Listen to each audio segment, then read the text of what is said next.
All right, well, let's get started. So, welcome everyone. It's great to have you with us for winning the next era in the war for talent.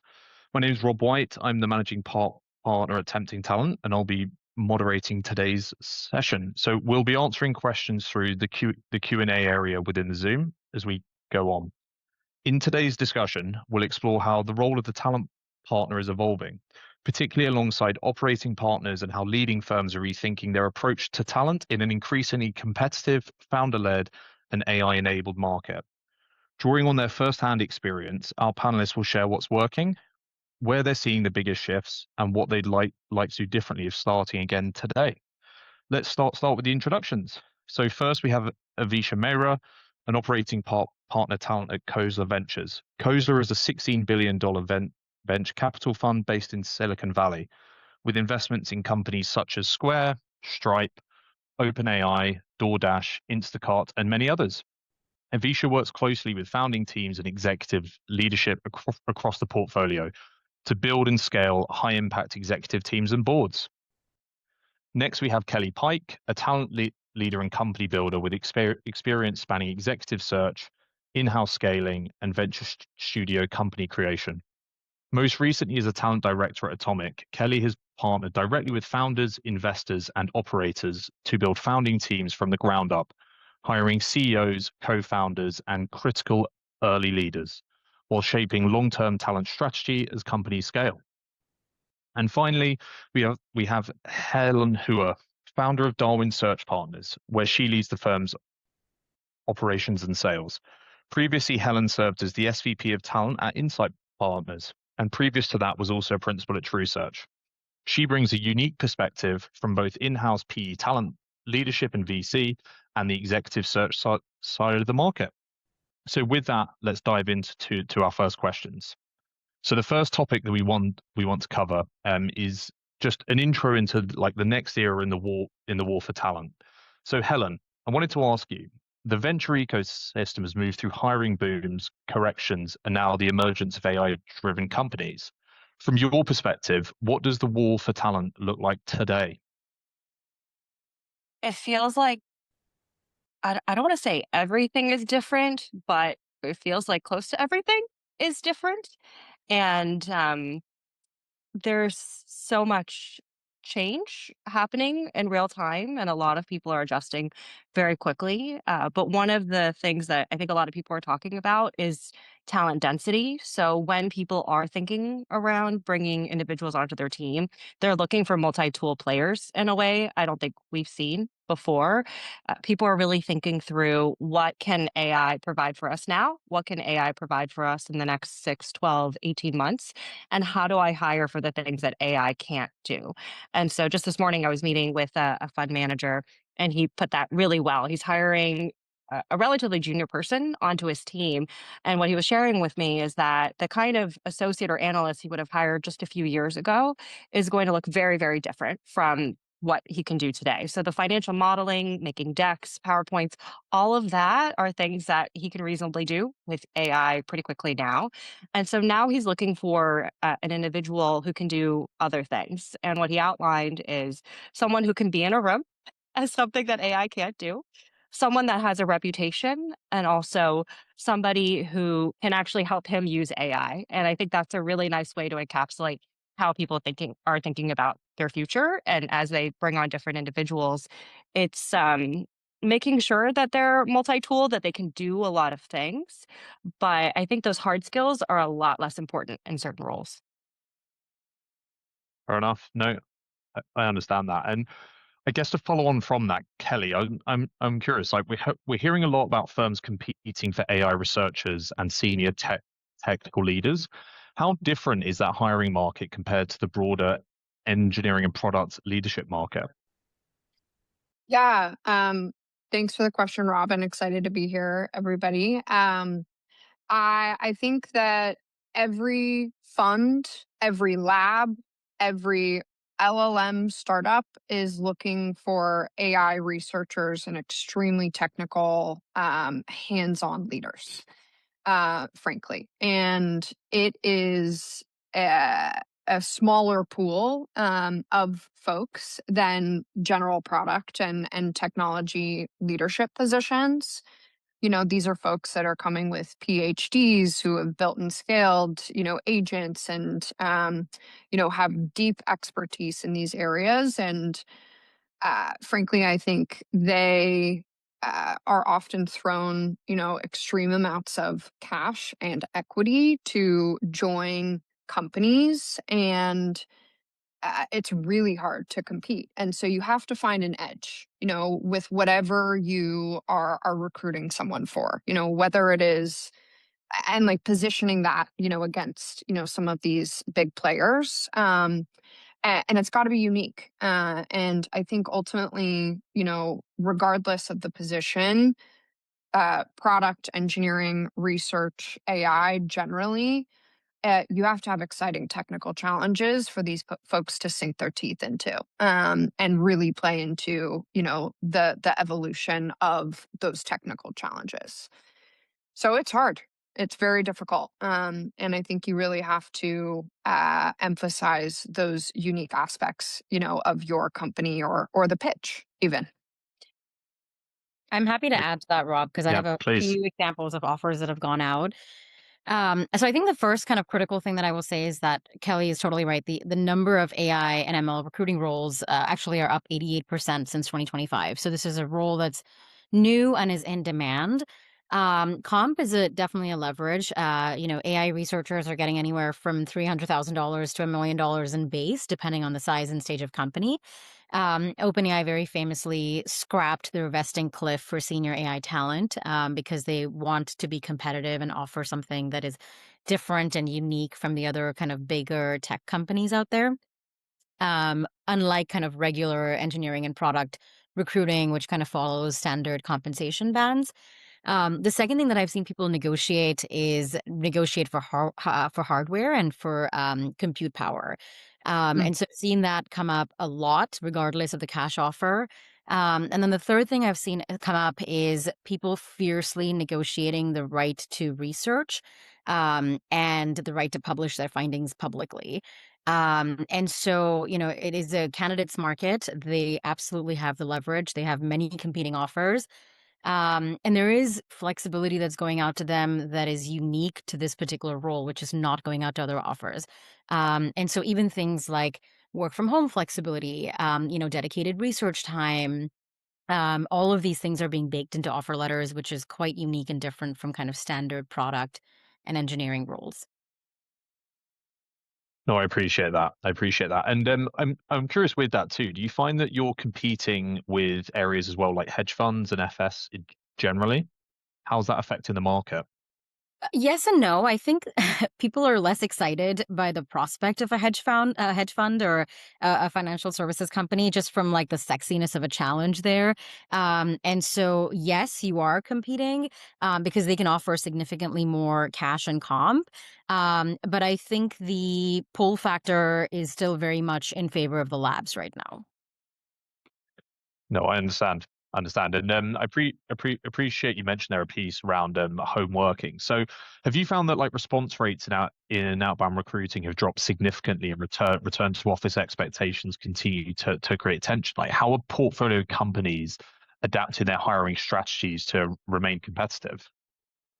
I think this is a really tricky one because there's a lot of push and pull. We're seeing our founders consistently, our newer founders, like I would say all our investments done in the last year or year and a half, have pretty much all said we're in the office 5 days a week. That's non-negotiable.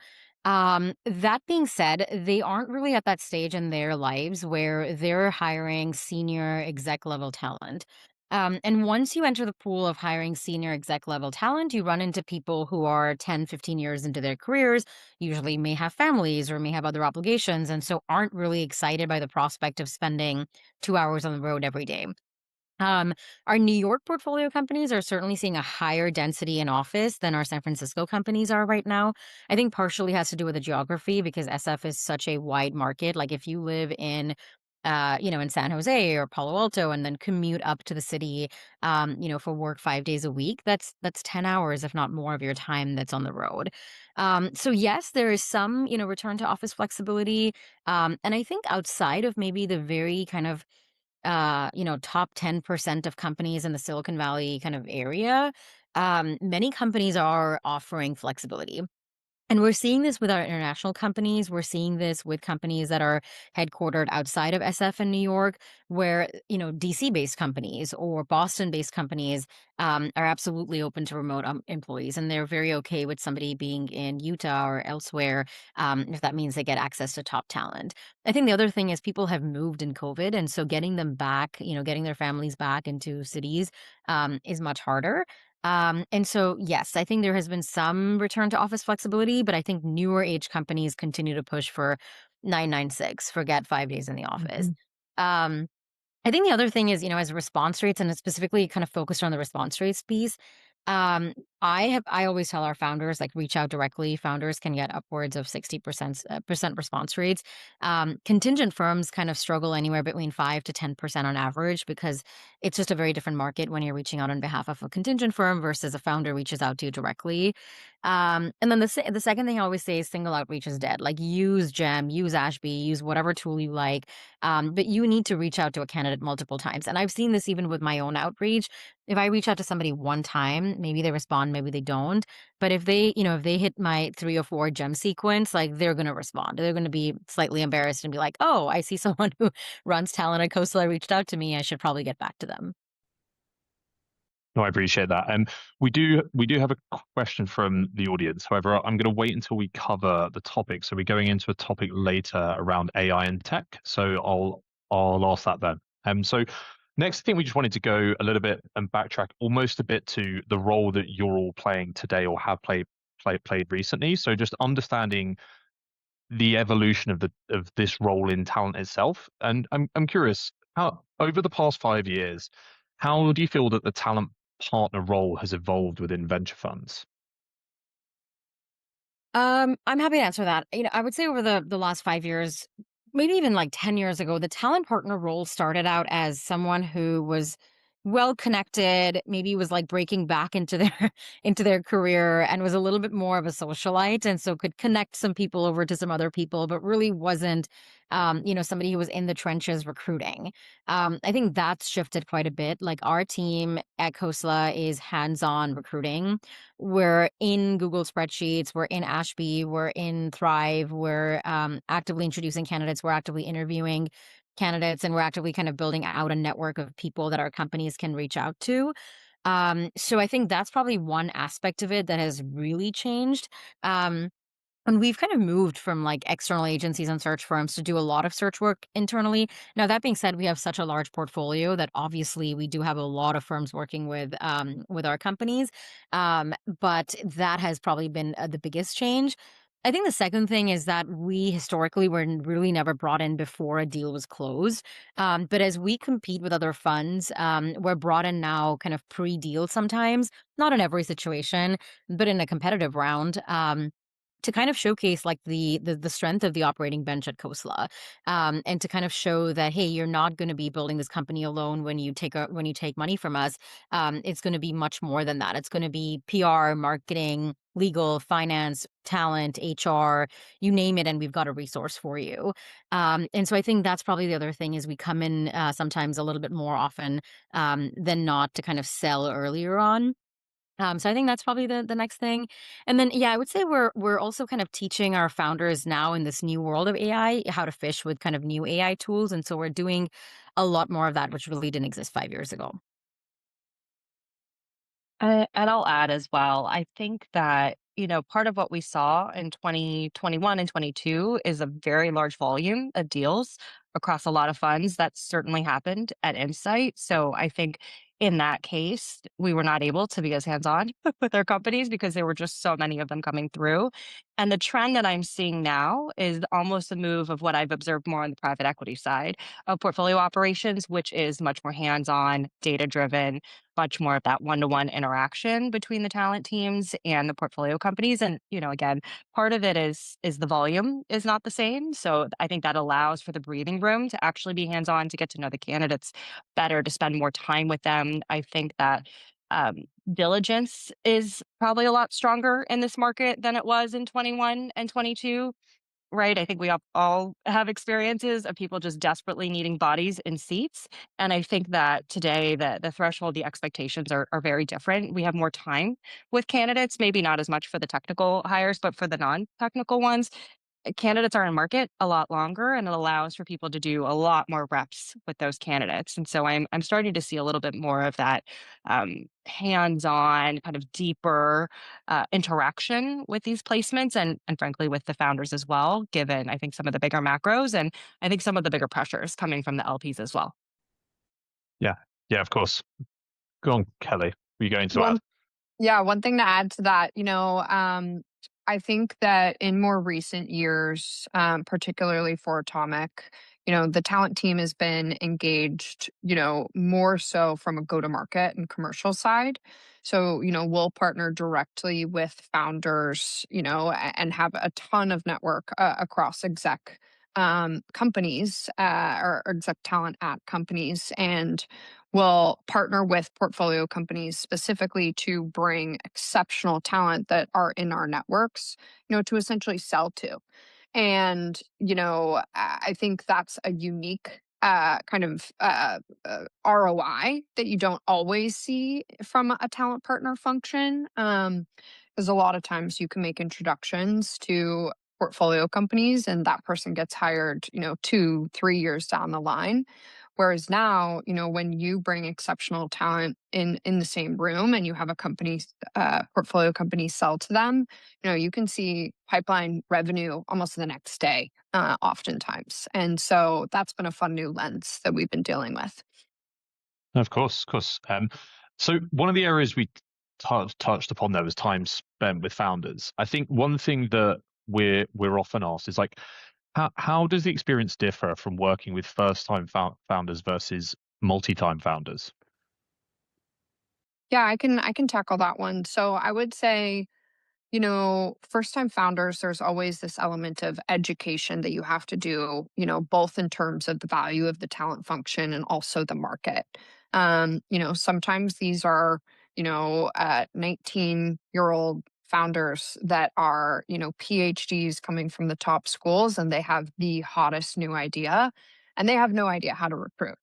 And so coming in and really being a thought partner from the early days and showing them that value, I think is much more emphasized when you have first time founders versus multi-time operators who have probably done things in new ways. And so I find that those folks are asking more so for what's next, for the talent function. And you have to educate them more on how to have that edge, to get in front of the right candidates.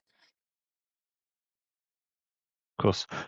So now we want to go on to a topic which I think is at the forefront of everyone's mind, which is AI in practice. So I'm curious, so let's go with Avisha for this one. Like, where are you seeing the most practical applications of AI within the talent and recruiting process today? I know we've touched upon a few of the tools you've alluded to, but curious to find out more. Yeah, this is something that I love talking because we see so much of this changing in real time. But I think as a recruiter and someone who's been a recruiter for almost 10 years now, 30 to 40% of all of our time is spent on logistics, outreach, scheduling, things that are outside of pure candidate assessment. And so I've kind of broken it down kind of thematically. And so I think, category one is outreach. So is sourcing, sorry. So, from a sourcing perspective, there's Juicebox, there's MetaView, there's Findem. There's a few different tools out there. I think a winner has yet to emerge in that category, but I have demoed all of them, and I think they're all kind of decent. I haven't found one to be like exceptionally fantastic just yet. But I do like the fact that it's a lot easier and more intuitive than than LinkedIn historically has been. I think part two is outreach. So kind of I did mention this: use Gem, use Ashby, use whatever you want to use, but make sure that your outreach is kind of going out to a candidate multiple times, and it's not just one time over LinkedIn or something like that.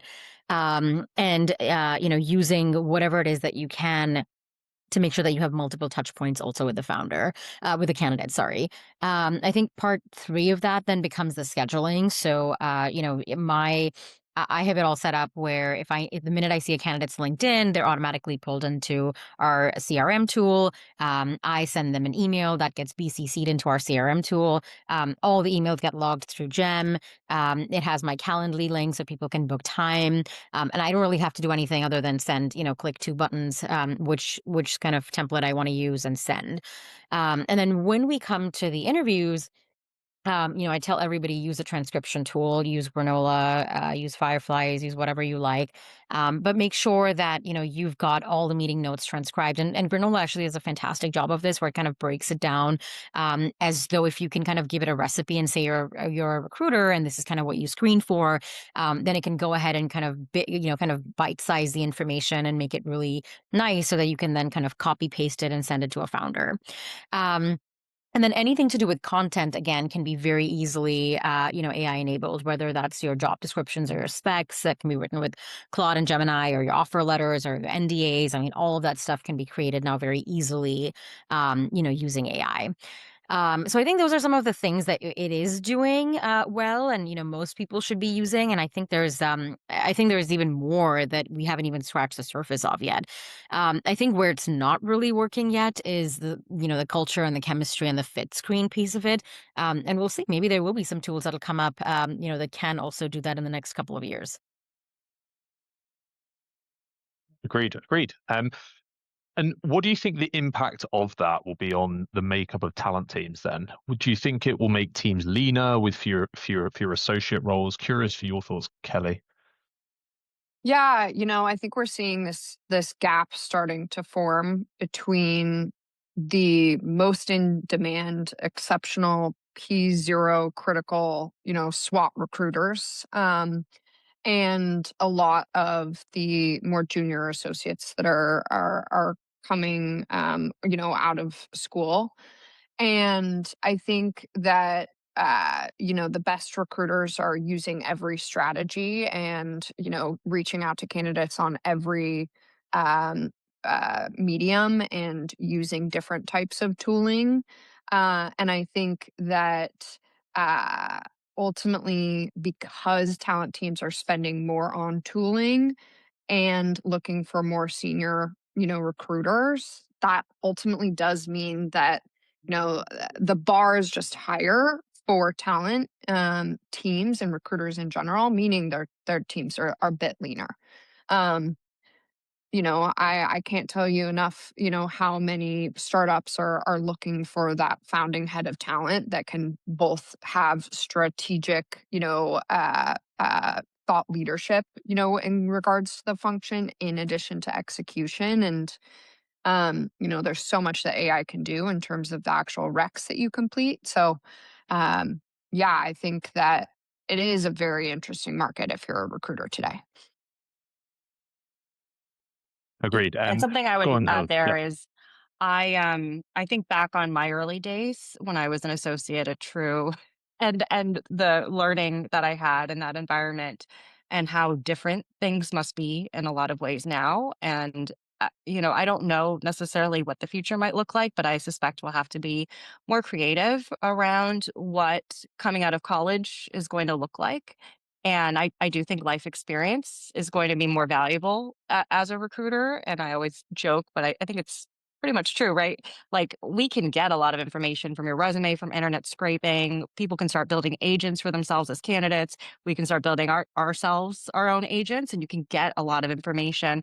And then the rest of it becomes a human interaction and the ability to build rapport, to connect. And so one of my hypotheses is that we might have multi-year internships where people come on and they're just shadowing and they're absorbing and they're kind of taking on all of these different interactions. And we might just have to be a lot more creative about what these talent pipelines look like for us because the reality is a lot of the things that I used to do late at night or on the weekends as an associate at True can now be done very, very quickly. Yeah. Yeah, I agree. Like, on that point too, I'm curious how it will impact the talent flow as well. Because one of the things that we noted was during COVID, fewer grads were hired into analyst and associate roles, and I just wonder how the impact of AI will affect that mid-level within two to 3 years. Because if we're hiring fewer associates, you get fewer principals and so forth. So I am curious to see the impact of that as well. I always say that this is something that you have to do for social good, which is you still need to hire new grads Yeah, and you need to train them because this is something that 5 years down the line, you're going to have everyone who's an associate age out of that associate group, whether it's in venture or private equity or banking or what have you. But you still have a growing you still have a kind of growing, graduating population that needs to keep coming into the workforce.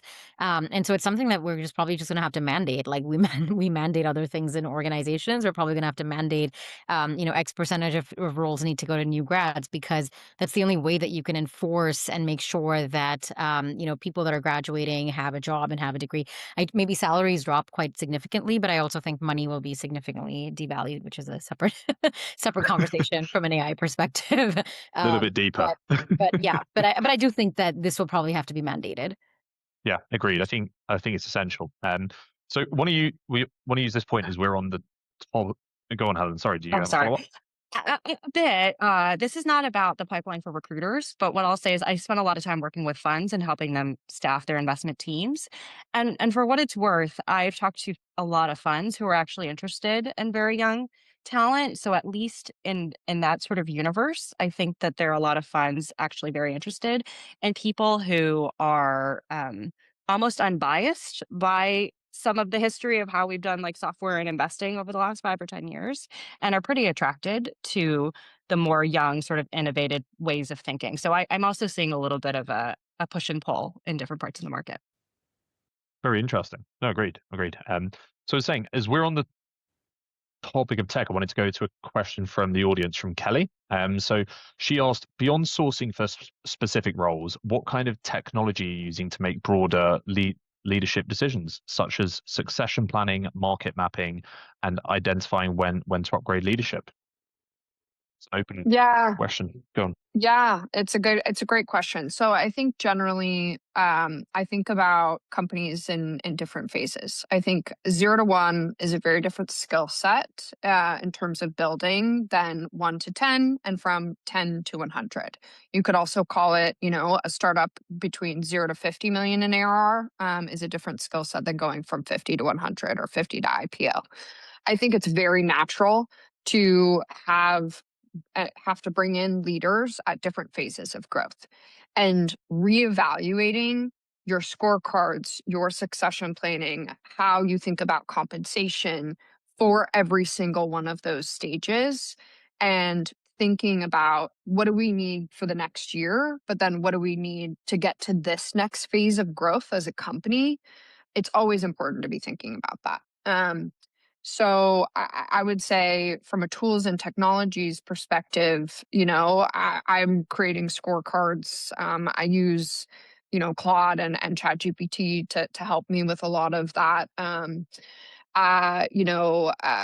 We have kind of our own internal kind of database system within Atomic that has a lot of resources, for founders going through different stages of growth. Um, and I would say, uh, you know, uh, empowering folks to spend time exploring different tooling for different stages of growth, at each company is also important. Agreed. Agreed. So so on that same kind of thread, wanted to go into a topic on tools of operating models and execution. So one thing that I'm always curious about is the fact that talent partners often support dozens of companies across a portfolio. How do you prioritize where you spend your time and resources? I'm happy to start with this one. Sure. So I think that, it's always this juggle between, how much your fund has invested in a company and, how big of a stake you have in that company. And I think how visible and important it is to your GPs and ultimately your LPs, in terms of where you prioritize time. And so I think that's a big piece of pointing our talent team in certain directions is if it matters to the GPs, we should be on it type of thing. Um, I think also, whenever we see bottlenecks or problems, whether it's a portfolio company that is having has a greenfield rec that's been open for 6 months, like we should just not have that. We should be able to go in and hire for that position. So I think it's constantly kind of juggling those priorities, but ultimately for us, it really is GPs, LPs, driving a lot of where we spend our time. Yeah, I would agree Cool. with that. And I think that we would do really regular portfolio reviews with the senior partners at Insight. So I would meet with them twice a quarter and we would do reporting every single time, and we'd go through sometimes there'd be 52 active searches under one partner. And we'd have 30 minutes. So we'd have to go really, really quickly through. And we would even have traffic lights, like literally yellow, green, red, and just say, like, here's where we think we are. And I would always make sure that I asked, where do you want us to spend the next quarter? Like, where do you think that impact is? Because I think some of that comes out in their board meetings and the interactions that they're having that we don't necessarily know about, and that's where we'll kind of direct our energy and our time. And I think that alignment, that constant communication, is what keeps us focused, especially during some of those times where there's a lot of searches going on. There's a lot of different directions to go in. Walking out and understanding what the key 1 to 3 priorities are for every senior partner is really important. It's a good layer on top of data, as Kelly pointed out, right? There's check size, there's ownership. You can do segmentation, you can create personas for your different companies and sort of do all kinds of, and we've done lots of versions of that through the years, and we've kind of trialed a lot of different personas, even across different GPs. They would necessarily not want to do one type of persona. They might want to call it something else. And so, as much as you can combine those two and constantly get the feedback, I think that's your best way forward when you've got limited resources. Yeah. The only thing that I would add is that we do not just prioritize companies. So, yes, we go through and kind of prioritize companies, but our MDs also go and prioritize specific searches. And so a VP sales search as an example for a specific company in their life cycle and where they are today might be much more relevant for them than yet another software engineer that they're looking to add on their team. But someone who has kind of an ML research background or is a perception robotics engineer might be super relevant to where that company is today versus them hiring a VP of marketing. And that kind of context is sometimes stuff that's brought up in board meetings, sometimes stuff that our founders have. They'll take all the help they get, right? So they're not going to really prioritize and say, hey, only help us with X. So we get a lot of that direction from the MDs. But I think what we try to do as a fund and as a talent team is kind of offer a baseline support for all of our companies, and then kind of offer specialized support to specific roles in specific companies. And so that baseline kind of day one support kit is something that we've kind of built out, where every single company gets a little bit of some resources, and then they can always kind of build on that. I appreciate it. Um, and I think with that too, I'm curious, Misha, like how do you balance a centralized talent infrastructure at the fund level with giving portfolio companies the autonomy to hire and operate independently? Yeah. So I want to say this very clearly. Our companies have full autonomy to hire whoever they want and do whatever they want. We are here to help them with resources and to kind of add to their top of funnel from a candidate perspective. We're here to arm them with compensation data. So we do a few things specifically in house, but we are not. And I tell people this on the first call. We're not replacing founders. We're not replacing recruiters internally. We're here to supplement your work. And so, to that effect, there's a few things that we've kind of built out where again, the founders have full authority, so we aren't trying to take that away from them. But we have a ton of information on compensation, as an example. So that's the kind of stuff that will give you and arm you, so that you don't come and lowball a candidate and lose a good candidate in an offer process. We'll tell you how to run a really tight process and how to kind of have a good interview framework and like what your hiring rubrics for a particular role should be. We'll come armed with our talent network, people that we've had actively engaged in other searches, people that had good feedback, people that reference checked well, and maybe people that the founder actually didn't even know existed. We'll come prepared with like our vendor relationships and our discounted contracts, whether it's for talent tools or otherwise. But they have full autonomy over who they actually hire. And they have full autonomy over the culture and values of the firm, whether that's, hey, we're remote or we're in person, and we don't challenge that. If a company says we're 5 days in the office, we're not going to say you need to change that. We're going to say, okay, well, it's going to be a little bit harder, and we're going to help you find that person. But, know that it's not going to be as easy as if you said, hey, I'm going to hire, somebody with some flexibility. We help them, with a lot of different things. But again, they have full control over their sourcing strategy, whether they want to go with a search firm, a contingent firm. We aren't forcing their hand on any of these decisions. Um, and then it also really depends because I think our founders that are seed and Series A will kind of take all the help that they can get, right? And so they'll even bring us into the decision process, the hiring decision. They'll help us. They'll kind of be like help us with, our culture and values. Sometimes, like, what do you think we should do here? And then later stage founders have very established companies, and so they're looking for strategic introductions, people that they just can't get in front of right away, and want an introduction to ASAP. So I think it depends quite a bit on the stage and size of company, but we aren't here to replace the founder or their recruiter. We're just here to supplement them. No, I understand. Understand.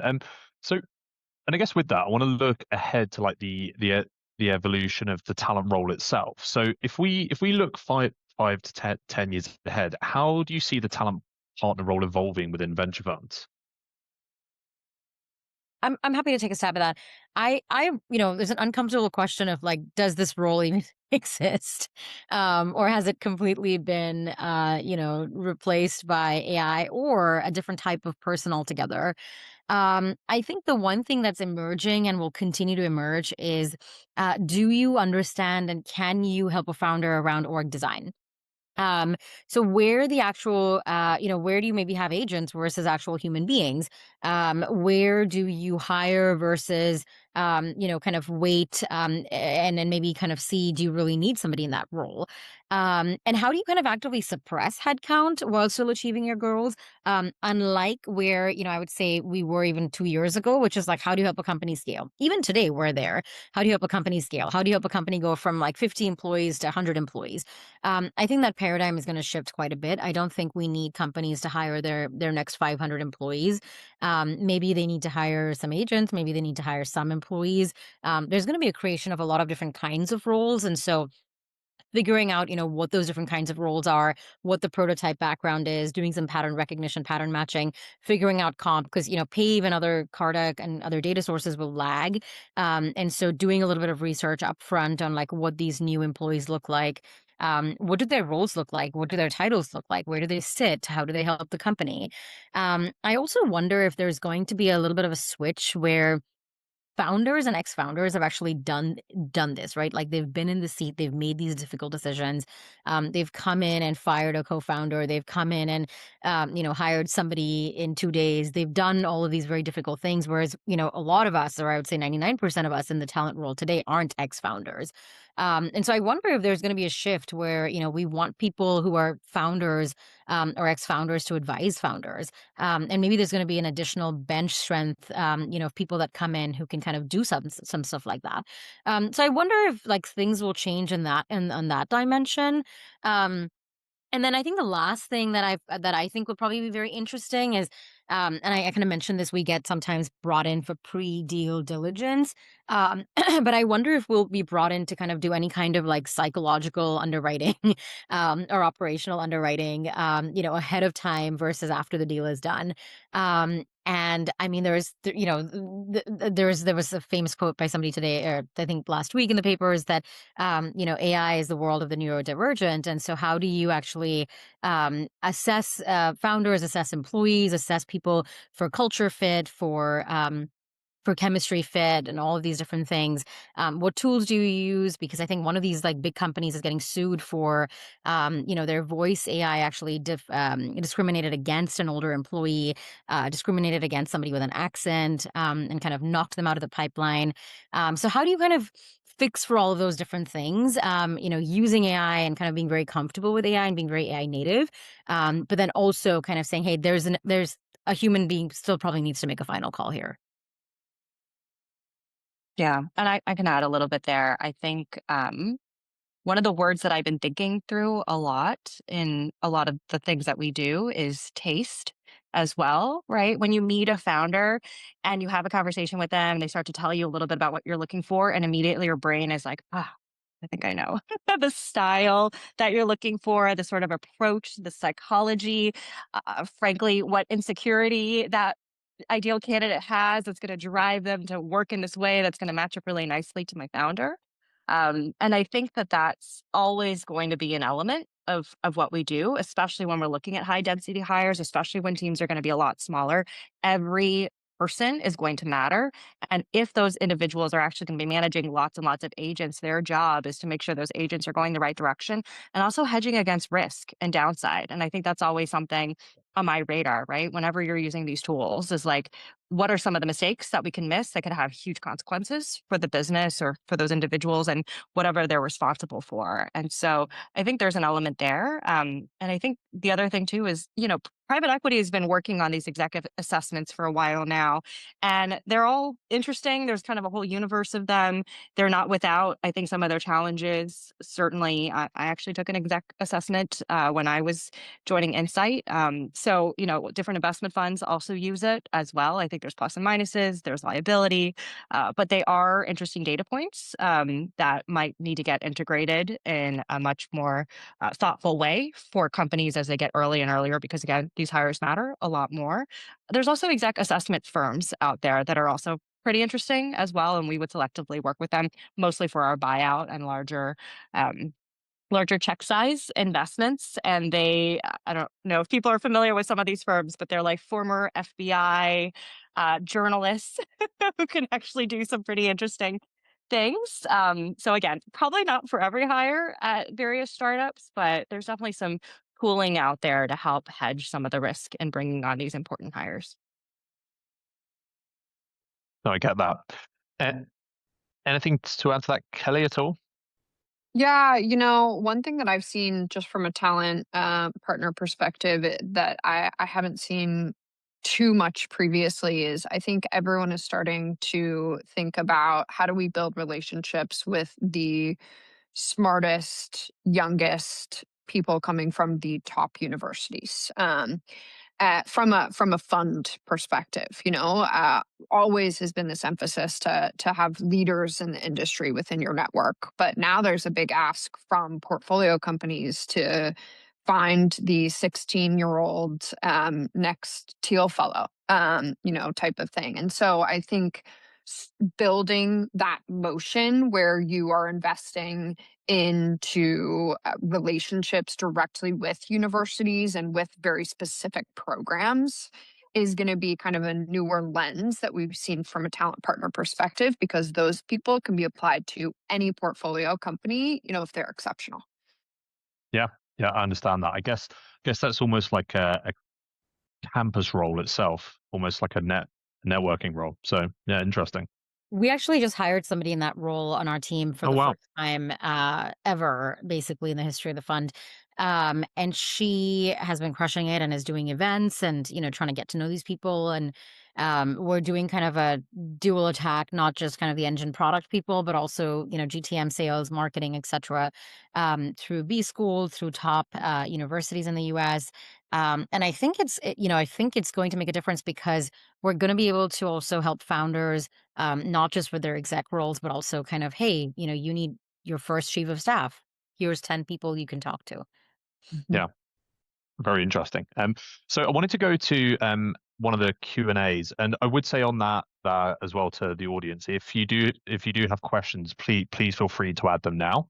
So I think this question, so it's by an anonymous attendee, so it is a little bit more focused on PE, and I would bear in mind that the panel is more VC focused. However, I think it's still applicable. So I'm curious, like, are we seeing more fractional or interim leaders currently in this existing market? And if so, in which functional roles? I can speak to it from the VC perspective. Yeah. I'm not at a PE fund, and I've never been at one, so I'm not sure. From a VC perspective, the majority of our roles are full time. We our companies are building towards a goal. And that goal is usually growth and scale. And so unless it's sort of like a coverage for somebody that suddenly departed and left for another company or went out on some kind of leave, usually we aren't really getting asked for fractional roles at all. I think it's come up a couple of times on finance. Because that's been one of those roles where we don't really need a VP of finance or a CFO just yet. We're spending a lot of money on outside, kind of CPAs. Is this something that we can help, bring a fractional leader in? But the thing is, like, a lot of those fractional leaders are there for advice and maybe some hands-on work, but really aren't, getting into the depths of it like a VP of finance would. And so we're seeing that a little bit on finance. I've seen that a couple of times on like marketing. Um, Usually we actually work with agencies in that case as opposed to fractional specific leaders. But I know it's a little bit different on the PE side. Yeah. Yeah. I can jump in a little bit on this. It's I think that there's more interest in try before you buy, both for people who are hiring and for candidates as well in a certain part of the market, right? We're not talking about the 22-year-olds, but maybe, but we're probably talking about people who have 10, 20 years of experience that are experienced executives, and also businesses that are a little bit more scaled out that are at a point where they recognize the enormous cost of taking on a more senior person. And so with the market changing, I think with the slowing down relative to what speed we were at in 2021 and 2022, I'm seeing a lot of people who are asking on the candidate side for a try before you buy. I'm seeing that on the CEO and board side as well. I think to Avisha's point, a lot of times this is really like an in between because they're actually going to eventually need a full time person. And this is really just like a little bit of tape, right? Until you're actually able to bring that person on at a certain scale and size. But I think people feel as though they can take a little bit more time and there's more willingness on both sides of the market. Yeah, yeah, agreed. I'm curious, like I believe I've seen that a little bit more recently, from like a talent perspective. So more fractional heads of talent coming back. I think there was a period of time, probably pre 2022, where there were lots of them, and then there were fewer of them during 23 and 24. But I'm interested to hear if that's something that you've seen more of, or just with the growth in AI firms, are they just hiring that in-house a perm role more often? Because I often see these roles in a very busy market, and I'm curious if you're seeing that more within the portcos.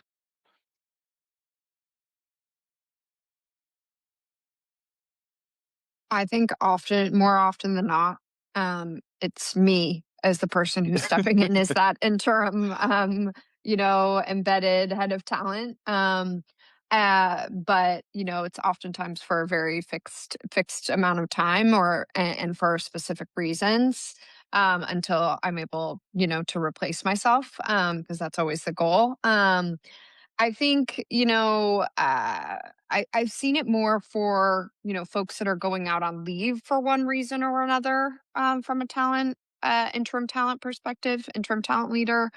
Um, I've seen it more so in uh, fractional or kind of more advisory positions. You build this bench of exceptional, a network of recruiters and talent advisors, that can help you, just like we would, from a fund perspective. Less so as like an interim talent leader for a fixed amount of time, unless you have all that context, from coming from the fund.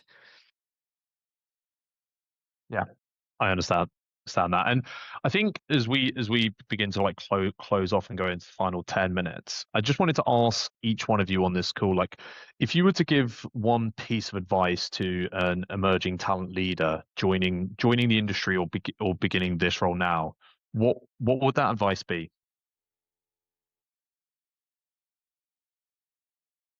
I'm happy to Go ahead. I'm happy to jump in. Um, I would say that my observation, if you're a talent person at an investment fund, sorry, I want to make sure I understand that question. I would say my observation is that your senior leaders, whether that's the COO or a GP or the founder of your fund, is going through a lot of pressure right now. There's a lot of pressure in this industry from LPs, and they are asking very large questions of themselves, but also answering to some pretty large questions. And so always make sure that you do everything you can to really understand what that looks like, because this industry, I think, as a whole, is really thinking about what the future is going to be looking like as well. Yeah, I agree. Anything to add to that, Visha and Kelly? I'm happy to go next. I would say build very strong relationships with your GPs, your investment team, with your CEOs. Be very data driven and, be a sponge. Talk with as many talent leaders as you possibly can. Everyone has a different flavor for how they do things, and that's just going to make you more operational. To be a sponge and be the stupidest person in the room, so that you can constantly learning and evolving. I think those three things are probably what's made any of us successful. I would just add to that by saying be available to your founders 24/7. Um, your founders, at least at Khosla, is the only reason why the operating team is employed. And so, whether I think even if you don't have the answer, the answer should be, hey, I don't have the answer, but I'm going to get it to you in the next 24 hours. And so that's something that we kind of pride ourselves in, and we take that very seriously. Other than that, yes, absolutely, build kind of great relationships with your GPs and stuff like that. I think the other thing is probably go really deep in a network. Start meeting candidates in a specific pool so that you can become the expert in the room when it comes to hiring an AI engineer, because you've done 10 searches like that. Yep. Yeah, appreciate that. And I think, not to like fully flip that, but I'm curious to ask as well, like, what's the biggest challenge that you expect to face, work related, of course, within the next 12 months? I I know it's think we're very gonna broad, but yeah, go on, sorry. Well, we did kind of talk about this, but I think, figuring out like which AI tools to use and how are they going to kind of be implemented, and how do they, actually add value. And there's a lot of noise also from a tools perspective. And so figuring out which is really good and what's useful. I think the second is probably projecting ahead and seeing like which are the new emerging kinds of roles, and are we really well set up as a team to kind of recruit for those roles, and figure out, who are the right prototypes of people that can then fill those roles. Because we've seen a lot of shift in marketing, even in the world of AI, and so we don't really want people who've done $100 million budgets anymore. We want people who are scrappy and young and can figure shit out. And so, I think that kind of stuff in terms of the emerging roles and how each role has been changed by AI. I think that's probably going to be a big part of it. Yeah, agreed. Anything else to add to that, Helen and Kelly? I think one thing that I am constantly doing for myself is challenging my own assumptions about how I need to work going forward. Obviously, like training in this industry and getting sort of that classic recruiting experience, I think is extremely valuable. And I would not be here if it were not for all those sad individual LinkedIn messages that I would send late at night, and like logging things into Thrive and cleaning up my notes line by line. But I think the reality is everything's changing very, very quickly. And so even thinking through, like right now, we're talking about a portfolio of tools, but I'm waiting for like my tool to rule them all, right? Like when do I get one tool that can then kind of coordinate all of that? How does my workflow change? How do I need to think about how I work so I can be better and more effective? I think those are all things we're all trying to do across different industries, across different functions. But I think certainly in the world of what we do with talent, I think we foundationally know that talent is important and talent will continue to be important. But the way that we make talent happen, the matching algorithms, all of those things, I'm constantly just asking myself whether some of the ways that I operate or think are going to be suited for the next 5 or 10 years, or if I need to move on and find new ways of working. Yeah, of course, of course. And so for our last question, because we're almost at time, I just want to grab one from the audience from Manuel. So with larger seed rounds of late, I'm curious to know how closely you support your founders at such an early stage with any talent infrastructure. How do you help them in developing hiring judgment and not just fill X amount of roles? are there any common mistakes you see with early days hiring? I'm happy to tackle that one. So Atomic, builds companies from the ground up. And so we are coming even earlier than seed round, from the day we're incorporating a company. And I would say I empower my founders to be recruiters.